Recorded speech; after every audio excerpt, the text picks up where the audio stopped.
So my project is based on a travel guide, and it's more of a planner to guide you through helping you plan for a trip, because some people struggle with it and don't have time to think about things that they need to think about beforehand. And so some things that I haven't decided to include.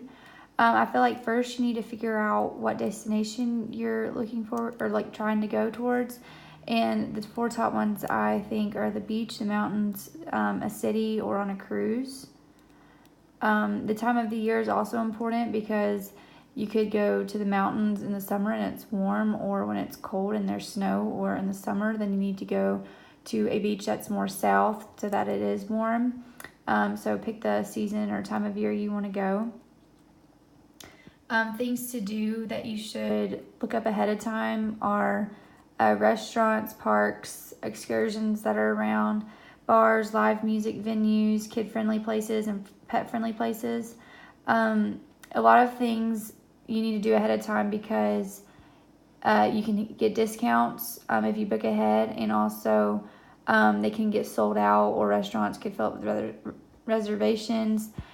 Yeah, and if you're having kids with you or you need pets with you, then you need to be able to sit outside at places, or make sure that they're going to be able to get in. Or if you're going to a theme park, make sure they're going to be tall enough to ride the rides, and such other things.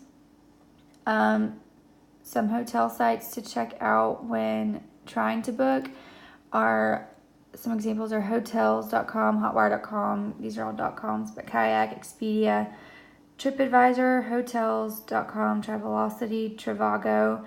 And make sure to always, after you find the cheapest price, after comparing all of them, you want to go back and check the website of the actual hotel that you're going to, because sometimes the home pages of the hotels are running a special, or offer something on top of just reserving the room for the night. So always check with them before just booking it.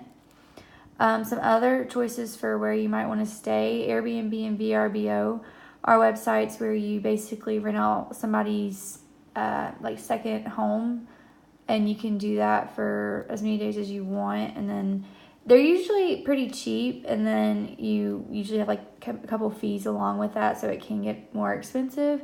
But some other cool, neat ideas would be to rent an RV or even a tent and stay like at a campground, or rent out a cabin, or there's always hostels. The only thing with hostels is you want to make sure that they're safe and clean before going to those, and then there's always bed and breakfasts.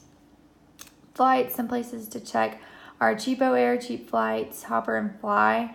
And Hopper is actually a website that like you tell it what you are looking for, like where you're wanting to go and what time you're wanting to go, and it basically just watches it for you, and then it like sends you notifications to let you know when it's going to be the most, or when it's going up, or when it's cheaper. And then ways you can transportate other than flights: car, train, or boat.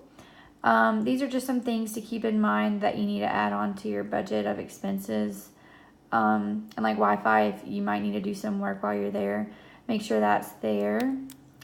Some extras to pack beforehand, depending on where you're going, is sunscreen, bug spray, towels.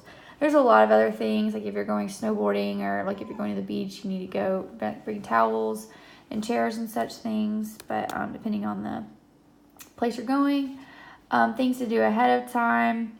Basically, these are all just like look up things beforehand and research, because there are free things everywhere, so you want to take advantage of what you can do without having to pay for them, and to figure out how much things are actually going to cost. An important thing is to make sure your passport or visa is up to date if you have one, even if you're not planning on going out of the country. I know somebody that went to Niagara Falls, and they wanted to see it from the Canadian border instead of the U.S. border, because that has a better view, but they couldn't because they didn't have their passport. And then I know a friend that went to Australia, and they were going for 2 weeks, and they didn't realize they needed a visa for that. They thought they could just rely on their passport, but they had a rude awakening at the airport. So what I want my planner, it's going to be in the form of a website, but I want it to include basically everything I've talked about, but I also want to include a budget So it'll just make it easier for people to plan that way, according to budget, to figure out what they can and can't do on their trip. And so, yeah, that's the start of my project.